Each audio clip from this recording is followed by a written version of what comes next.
Right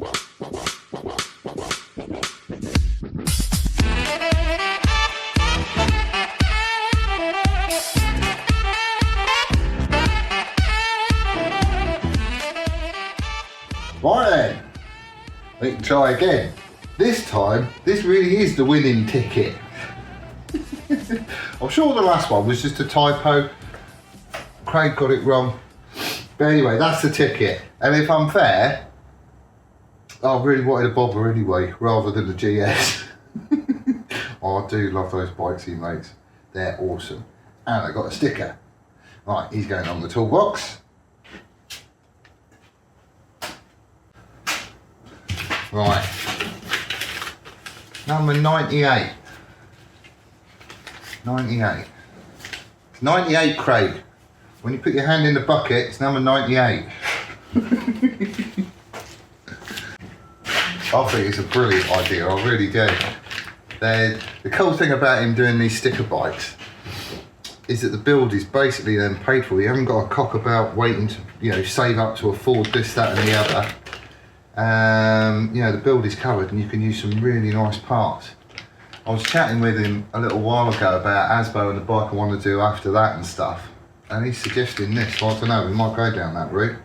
Had some more bits and turns up for Asbo brake lines. So I've got a couple of braided brake lines, meant for a Daytona 955i, because that's the front that I'm using. So they'll do alright. We are definitely getting close to that front edge swap.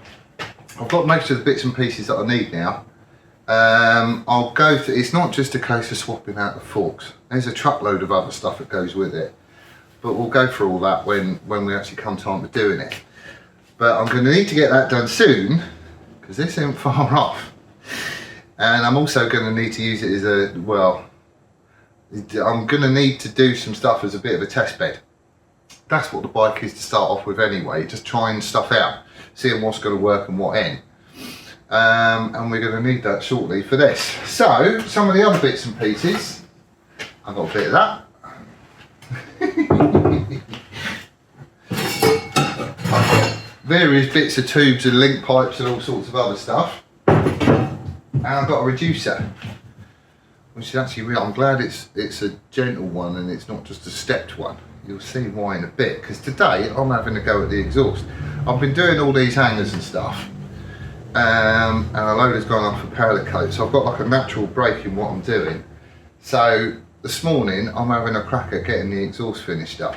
So I've got another bit of that. I've got that bit as well. It's just various bends that I might be able to use. Right, so what's the plan? Well, it's not conventional, I'll tell you that now. Normally when I build stuff, you've got form and you've got function. I normally start with function, get the thing working right and performing as it should be and blah blah blah. Then you worry about form and getting it to look nice. We ain't doing it that way this time. And I ain't got a clue, haven't got a clue if it's going to work. So what we've got at the minute, let me put you over here and I'll show you. This is a set of Delcovic headers. Yeah, I've covered it up and everything. That's a set of Delcovic headers for basically a Bandit. And you know, this engine is it's the same thing basically. That goes into a collector. Ordinarily off the back here, you would have a link pipe going into a can. And there's loads of, you know, really nice looking cans and everything else you can use and blah blah blah. The only trouble is everybody uses them. Everybody goes that route. So we ain't doing that, we're going to try something a little bit different. So by using some of that tubing, basically I want it to look, it's going to be that diameter all the way through, and it's going to be a shorty as well. So yeah, we're going to go for form over function on this, and then we're going to try it out and we're going to see. Basically I'm going to get I was going to make my own set of headers for Asbo, and I was chatting with Matt yesterday thinking, well, if I make all this exhaust, and I know that these headers fit on Asbo because we robbed them off Asbo to stick them back on here. So I know all this lot fits. So what I could do is build all the exhaust up, stick it on ASBO and stick it on a dyno. And obviously I've still got the link pipe and the crappy little wish can that I use just to get ASBO on the road. And we could give it a bash and we could see what the difference is as far as performance figures go and all that sort of, you know, is it working, is it not, is it louder, is it not, is it, you know, whatever. And we could do a bit of a back-to-back test. And I asked Matt from the workshop if it was a comparable test, sticking it on ASBO, which is a 600, to see if it's actually going to work on a 750. And the way he explained it was really, really good. I mean, like, really good. Because I just wanted a test. I wanted to be able to compare one thing with another and see if it was a good idea or not. And the way he explained it was really good. He just went, no. And then he followed it up. He basically said it's a bit like having two electric guitars and expecting them to sound the same just because you're using the same strings. I thought, oh yeah, sort of makes sense. I can see what he means now. He did explain it, and it was really. I really like the way that man puts things. I just understand what he's going on about because he explains them so well. Yuck. So I'm thinking, well, we'll come at this the other way then. So what I'm going to do is I'm going to get another set of Delcovic headers for ASBO because I need to get him back on the road. Because obviously once this is done, we want to go out hooning and whatnot, and I've got a whole front end swap and various other bits and pieces to do. Yeah. So I'm going to get another set of Delcovic headers, and we've got the link pipe and we've got the end can and all that malarkey. So I can build the exhaust up as it was before. So that'll be fine, I know all that works. And then using this lot, I'm going to make the exhaust for GIXIT. And then when it comes to testing, if I want to see what the difference is, I can take the exhaust system off ASBO, which has got the same headers, you know, just link pipe and a can, stick it on here and do a back-to-back run using GIXIT to see what the difference is in the exhaust. So that I think is going to be a much better test because I'm using this engine. I'm just using a different exhaust, which is basically what I was trying to test in the first place. So we are going for form over function, and then we'll figure out later on if it was a stupid idea or not. And then we'll just go from there. So yeah, that's what I'm going to have a crack at once I've blown all the crap off, because this is, everything's covered.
Right, it's not brilliant, but it's cleaner than it was.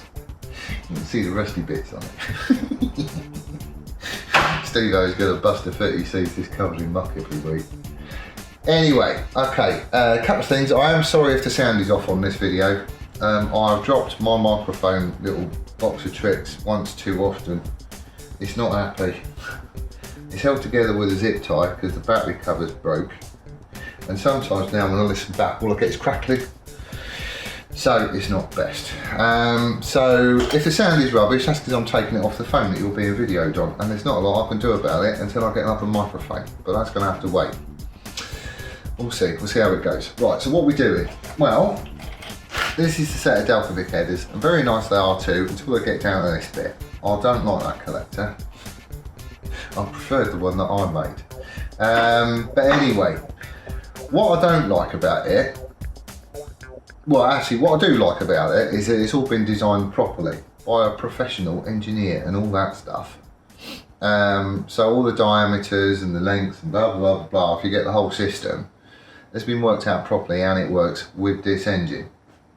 Alright, what I don't like about it is the way that it looks. I really don't like that collector. And I don't like where the springs are. They could have put them top and bottom so it's not like in your face. You could have hidden it out of the way a bit. And then I don't like it that you get 4 skinny pipes going into this arrangement, which then shrinks to a 70mm, and then it shrinks again to a 64, which is just shoved in at an angle. It is, it's not even bent, it's just a 64mm tube that's been stuck in at an angle and welded up. And then you get a skinnier link pipe, which then suddenly grows into a big can on the back. I don't like that. I just don't. It's untidy. So we're going to try something a little bit different. So we're obviously keeping all this lot down to the start of this collector. What I want to do is to have it just one diameter pretty much for as much as I can get, and we're going to do it using some of these bits and tubes and whatnot. So I've got another bit of 70 with a 90. This is 70mm, same as that, same wall thickness and everything. It has got a bend in it, just because I could get one with a bend in it, and I might need to change this angle a bit because it sort of goes down a bit, which I don't really like. So we're going to have to tweak and play with that. But essentially, we're going to use a bit of this 70 degree in here. It'll obviously be that way because I'll have to use a bit of bend to sort all this out. But if I can, I want to try and get it to come back straight, so it follows the frame rail at least. It will be tucked up underneath, just for ground clearance and all that sort of stuff, and it's going to basically pop out here somewhere, I think. Inside that bit is where we're going to have our end can, which is where this comes in. Essentially, I'm going to plate it front and back, drill some holes in the plates, weld that between it, and it's going to have exhaust wrap, not wrap, blanket. Where is it? I've got it here.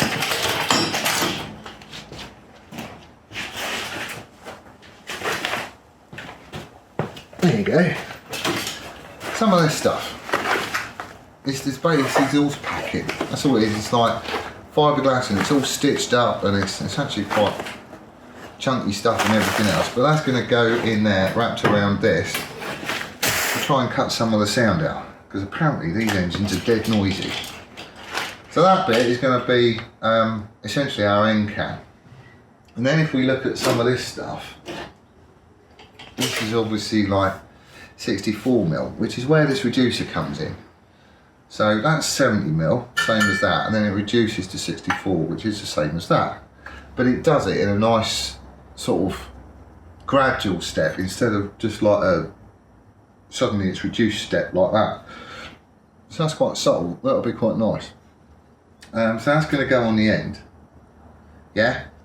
And then we've got this stuff, which again has got some of this perforated tubing in it, and it has got wrapping in there and everything else. So that's all fine. We might even have, I don't know how far it goes down, but I want it to go down as far as we can. So we might be having this off and sticking another bit of that in there with some more of that padding. And basically we're just going to try and piecemeal this exhaust together. So essentially this is going to end up being a tailpipe, which is going to come out something like that. So 70mm to there. Obviously we've got to change the bends and various other bits and pieces around. We could have it up a bit, I don't know. I think that's what Steve-O was up for, something like that. Was it something like that? Yeah, because it comes into this dip in the swing arm, so it'll all sort of fit up quite nicely. If I need to come off the back of the rear sets to give it an extra support, we can do. We have got the centre stand, or the old centre stand in there anyway, which is going to be a middle link, and this is essentially all going to be one right up to the front of the collector. Now people are going to be going, oh yeah, but what happens if you ever have to repack it?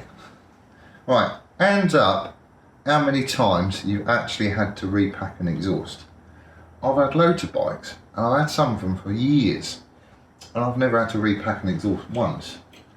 So yes, there is, you know, if you did need to repack it, you're going to be cutting the tube, but I've never had to do it, and cutting the tube and welding it up again after you've repacked it, I mean, that's not hard. So I think that's the route we're going to go. But essentially what it will give us is just a seamless continual exhaust right up to here, which I think would be quite nice. Certainly a lot better than wide front bit, little skinny bloody link pipe, big can on the back of it. I just think going all the same diameter, if you imagine that, you know, I reckon that's going to look pretty good. And as long as we can get it sort of following frame tubes, and either following that line as it comes up if he wants it a bit steeper, or that line there if he wants it a bit lower, which I do need to have a word with him about actually, because that's going to change all this bottom bit. But as long as it's sort of in keeping with either that or that, you know, it's going to fit in, isn't it? I reckon that'll work. I reckon that'll work well. I also reckon I ain't going to have that apart and can't see what's what. Thing is, I could bend this in that die that I've got if I need to get it around corners. Even if it's not a completely central bit, I could do it. Right. I think what I'm going to do is take a picture of it up like that, following this, a picture of it like that, following that, send it to Steve and see what he thinks. I'm willing to bet he's going to go with that one, so that's a bit more up. Just because he's like that, he likes making things difficult for me.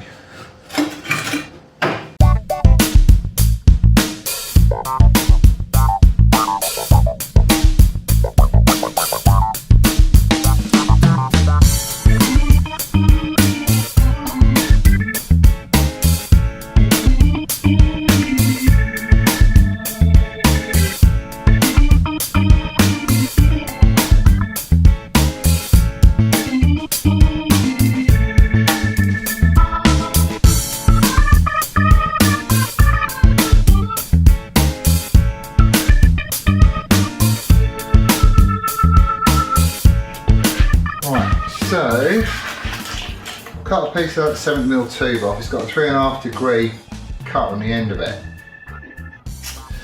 So the idea is that obviously as another piece of 70 goes on the end of it,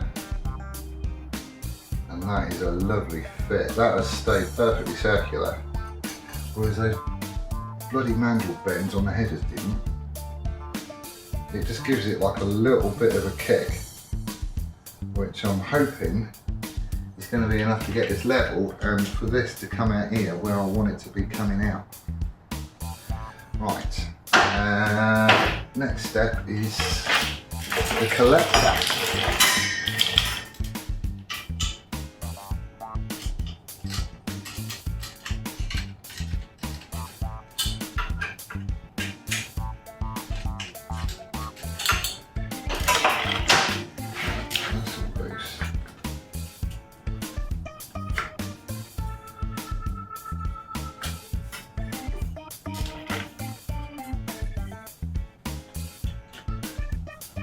Come on. There we go. Right, so that's 70 as well. Obviously goes down to 64. So the idea is that this piece is going to go on here somewhere. I'm probably going to cut it off long, I think. Stick this on and see where it comes on here, because obviously this is going on the other end of that. Okay? And I want it to, I don't know about there, I want this to be level with the frame rail. So what we're going to do is we're going to chop it long, have it off up this end somewhere, I'll stick it back on, Then we can line all this up and see where we're ending up. And if I need to trim anything off here, I can trim it off. So yeah, that's how I'm doing it. So this just needs, oh hello, he's got that thing in there. Oh, okay. That goes 4 in, 2 in and 1. There's a plate in the middle of this. Don't know if you can see. See that plate in there? Pretty much runs the full length of this.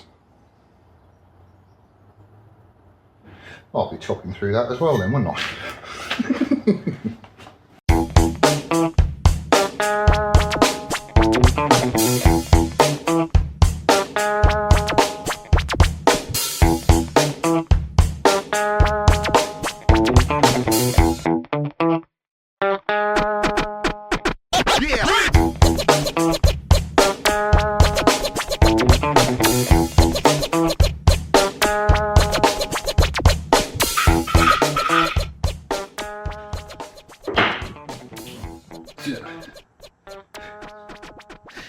Should have blown all the cutting oil out of it first. It looks like I've peed myself now.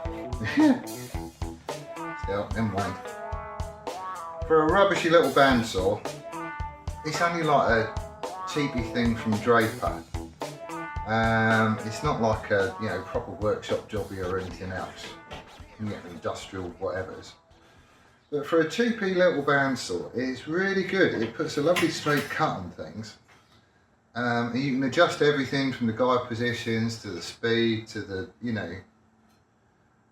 I'm not endorsed by them and I'm not promoting them or anything else, but for the money that I paid, that's done me a treat. That little bandsaw has had a fit cutting up all the stuff on my hangers that I'm doing at the minute.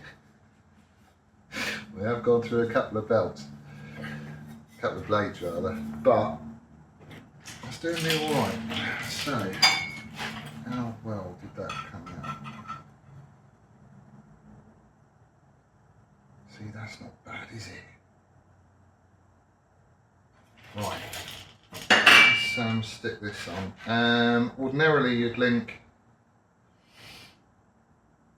on the headers, if there was any scavenging tubes or anything else like that, you'd be linking 1 and 4 and 2 and 3. So I'm tweaking this about a bit, so 1 and 4 are going in the top there, 2 and 3 in the bottom, and the plate that's in here will be going between the two of them. So, just because, why wouldn't you? Right, so I've chopped down a collector. Doing it again. Changing my mind. Chop down the collector. Excuse me. Uh-oh, COVID. Chop down the collector. The plate is horizontal, so we're linking 1 and 4 and 2 and 3. So essentially it's 4 and 2 and 1. It's just the transition is really short. But it wasn't much longer than that anyway. The bit I chopped off the collector, I ended up chopping a bit the same length off that other bit of tube, just because it had that plate going all the way through it, and this is going to be our baffle. And I can't have a plate going all the way through it because that would just be stupid. So I've cut another piece of tube off the end of that, 90 degrees 70. That was to replace the bit that came off the collector. But I'm having a bit of a change of heart. I'll show you why. Just because I think it looks stupid. So if a bit with a bend on, that's going to go on like that, something like that, so it runs parallel with this tube, so from the side the bike looks nice. Then the idea was to take the bit that we chopped off the collector, it's stump double, stick that on the end, so we're up to about there. Then we've got a reducer which will go on there. That puts it back here, look, which is a bit stupid because once you put the tailpipe on and have it up there, you've got that great big long exhaust sticking out the bottom, down here, and it just, I don't like it, so I'm not doing it. For that bit, I'm not using it. So we're back to this, which is going to shorten it up a little bit. I'll only put it rough, you'll get the gist anyway. So that puts the end of the reducer here, and then we can go into the curve. So this then sort of comes up like that, which is just better, I think. It still hits this scallop in the swing arm, I don't know if you can see, but I think it just looks nicer. We can run it reasonably close to the foot peg. I've got my finger in between the tailpipe and the swing arm, so we've got clearance there. You know, we can monkey about with this and get it so it sits quite nice. And I reckon that is going to be it.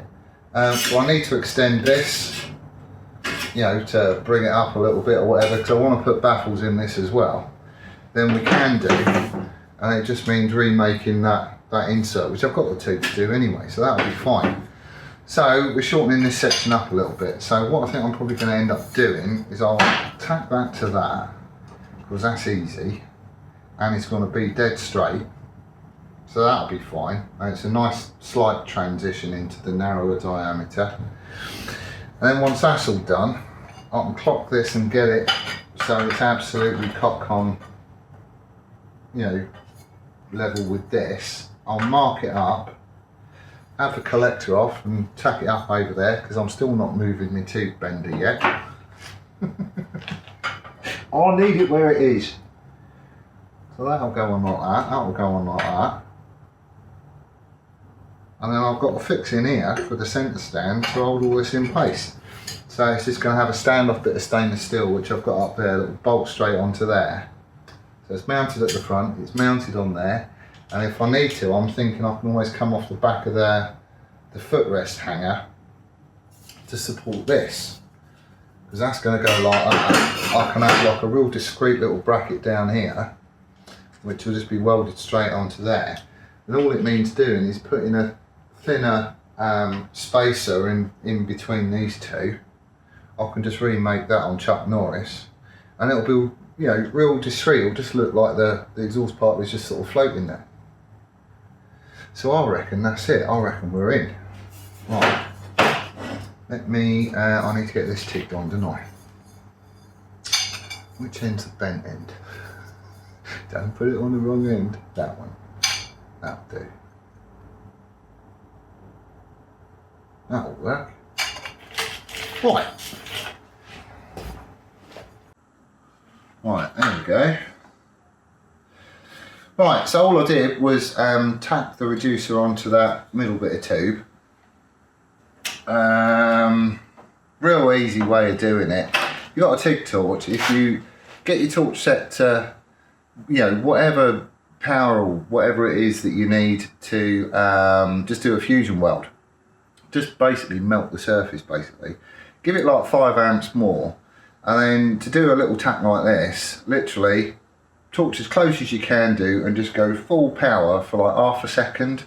And all that happens is it melts the two bits together, and you know, you get a decent tack weld. I mean, you know, this is all strong, it ain't going anywhere, but it's very easy to sort of have these off and redo it if you need to. You know, the tacks are quite neat and tidy.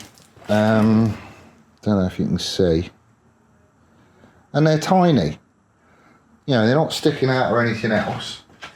So, you know, it's not like you're blobbing on filler rod or anything else like that. And it's just a quick and easy way of doing it, basically. So I've got this marked up here. So I know where this is going to go onto the collector. So I can have the collector off, do the same again, and then I can weld it up. And then we've just got the back bit to figure out, which I'm going to have to chop that up.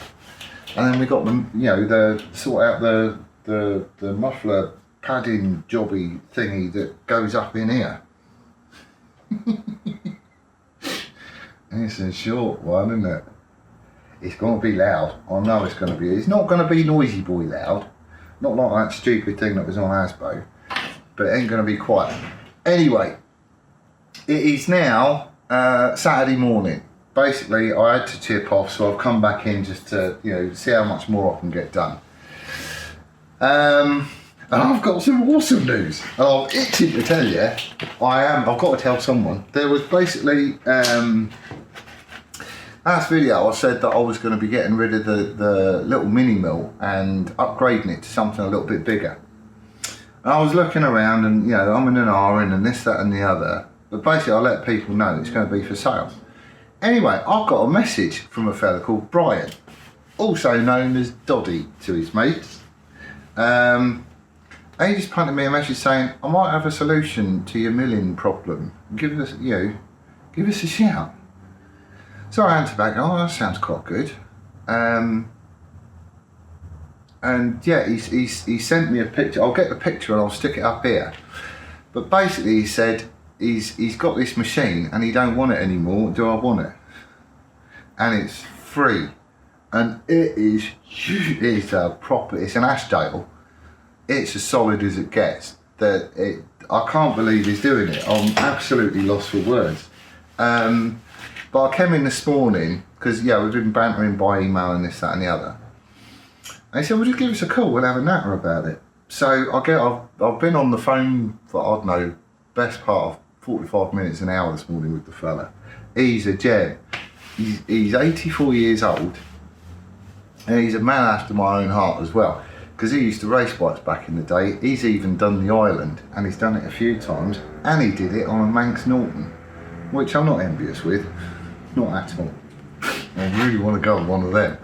But basically, he was given this mill by an engineering firm that he used to do some work for. They just wanted the space to get a wiry roading machine or something or other in. So anyway, they give it to him. It was 3-phase. They had the motor out of it as a spare for another, you know, mill that they were keeping. So he's got himself a 240 volt motor and pulleys and various other bits and pieces to, you know, make it a single phase machine. And he just never got around to doing it. So it's been sitting in his garage. Apparently his garage is a little bit damp. There is a little bit of surface rust. So it is a bit of a fixer-upper. It's, you know, I need to sort the motor out, get rid of surface rust, give it a clean and grease, and, you know, just check stuff over, and a bit like what I did with Chuck Norris. And that's it. So he's giving me a milling machine, like a proper old school milling machine, just because he likes what we're doing on here, and he you know, he's seen that I'm learning what I'm doing with the machining, and I've kind of, yeah, I want to do bigger stuff and, you know, maybe a bit more complicated and all that sort of thing, and the little mill has been ideal for just doing little bits and pieces, but I need to be doing bigger stuff. And this thing is just, well, I mean, what could you say? It's awesome, absolutely awesome. Doddy, I cannot thank you enough. It was lovely chatting with the fella as well. He's a proper gent. We're having a laugh and a joke and everything else. I'm looking forward to meeting the man and just shaking his hand, having a cup of tea and just shooting the breeze, because he's going to have some blinding stories to tell. He really is. If he's done the island, he used to race on all that old school stuff. He's, you know, and he's still a biker now as well. He's got an MT-09 and he's upgraded the suspension on it and various other bits and pieces. He's still at it. So, but yeah, well, so that's going to be one of the road trips. It ain't going to be for a little while, because obviously the country's still in lockdown. He's had one jab, he hasn't had his other one yet, and I've not had either.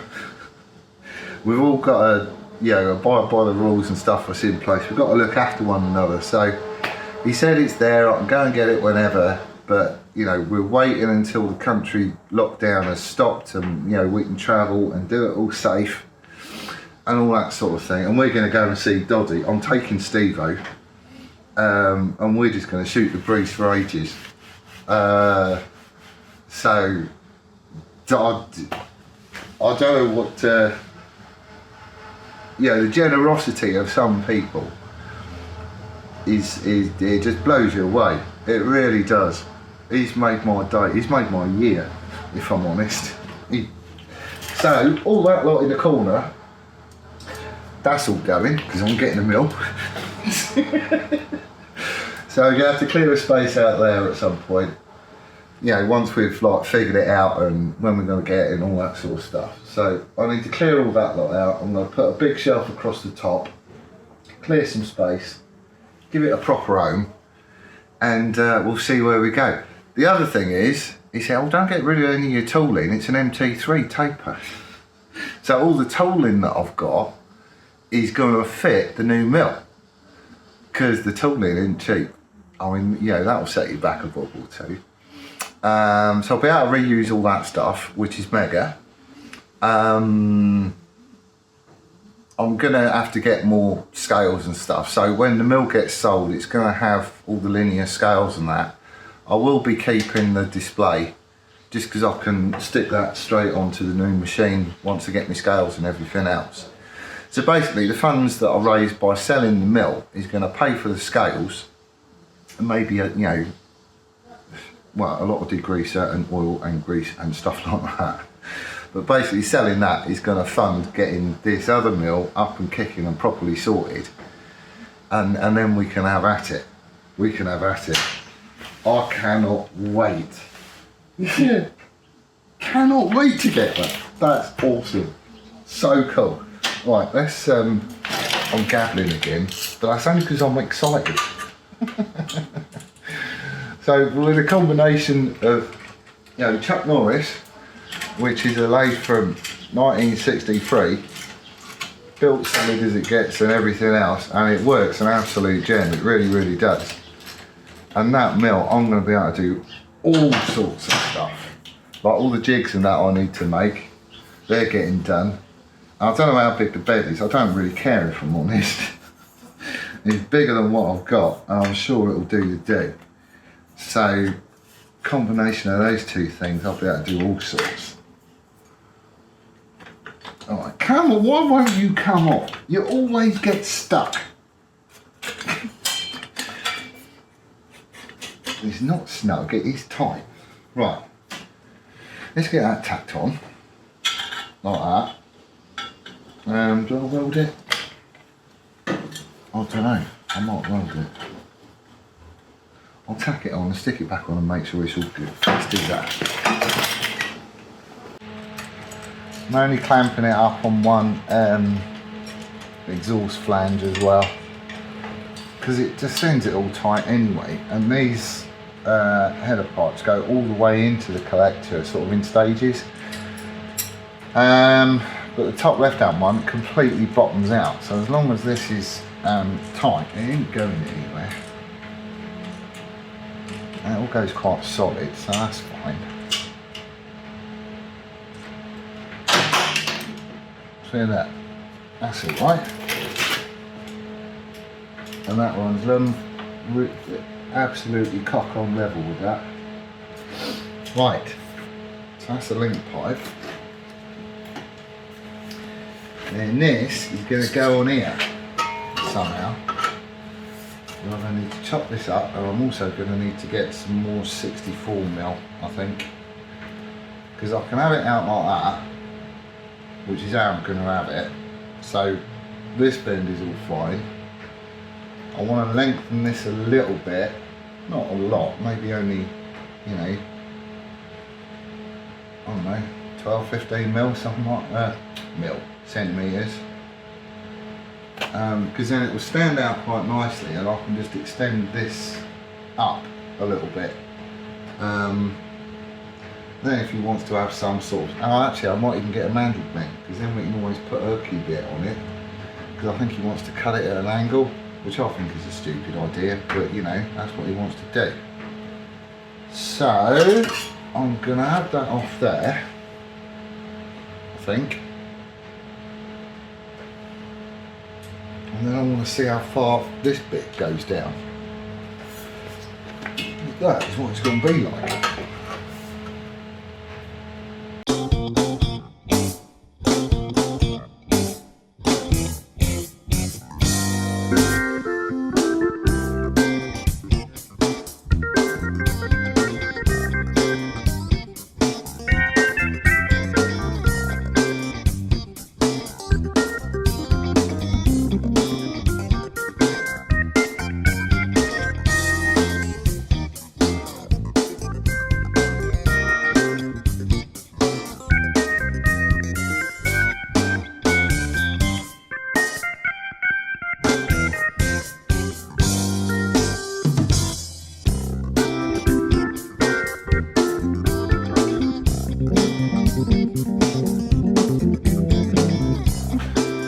Right, so just chop the end off because it looks nasty anyway. And I want to see how far this perforated tube goes down. See, this is just the wadding that's in there, it's just wire wool.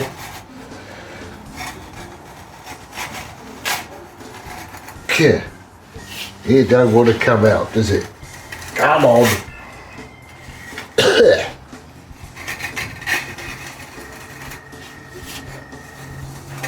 I think it might be easier just to cut it down here. There we go. Whew. Probably shouldn't breathe that in. Right, where's my line?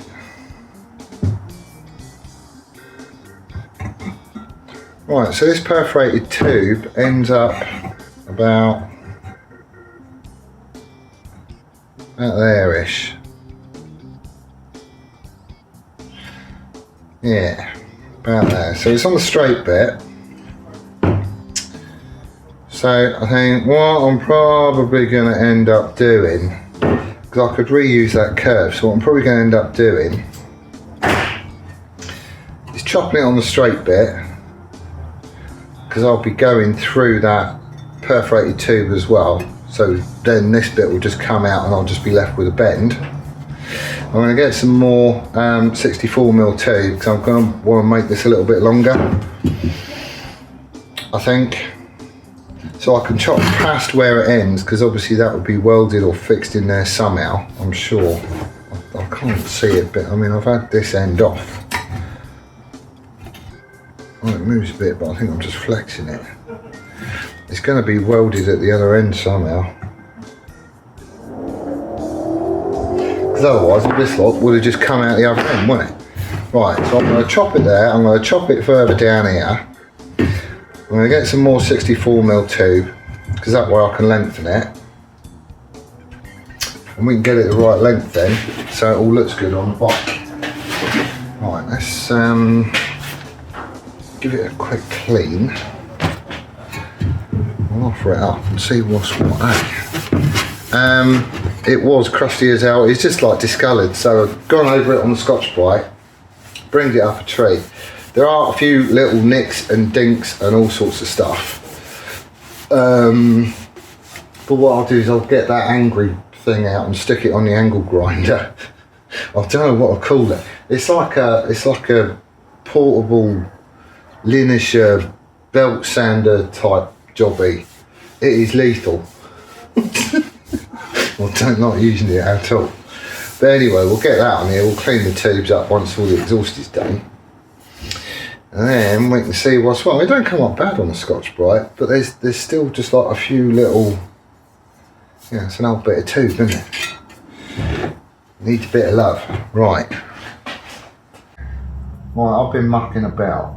I need to get some more 64mm tube to get this finished off. So that's going to get finished this week. But I've been playing. So we was gonna, these bends are very slightly different. Very slightly. We was going to be using that end on there, something a bit like that. But to me that don't sit right, because it comes forward in this cutout, if that makes sense. It's like it's pushed forward, so that cutout in the swing arm just ain't really meant for it. However, if you spin it round, I've got some marks on here already. Stick it on like that, I'll get a little bit more clearance around the back of it. I've got, you know, fingers around there and everything else. And it lands right in the middle of that dent in the swing arm, so it sort of looks like it's made for it. The only thing I'm not sure now about is this little reducer bit, because it kind of dips down next to the frame, so it looks like this. All this is dead straight. But I don't know, just like it, well, it'll probably be fine once it's all welded up in one piece and dressed in. But there you go. It is straight, honest. But that's what I'm thinking. If we chop it here, I can rotate this end bit round so it, instead of going back into the bike, it's facing straight back.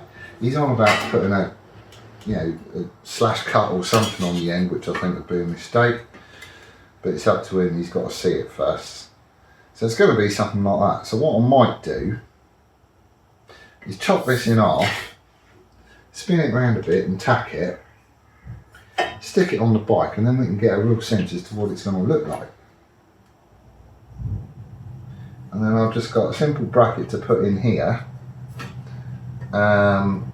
which at the minute I'm thinking just one from there to about here.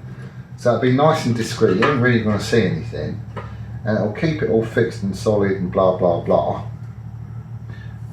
If I need to have another little one up here, then we can always do that, that's fine. But that's what I'm thinking. I reckon that's going to work. Right, chop that in half and tack it up again.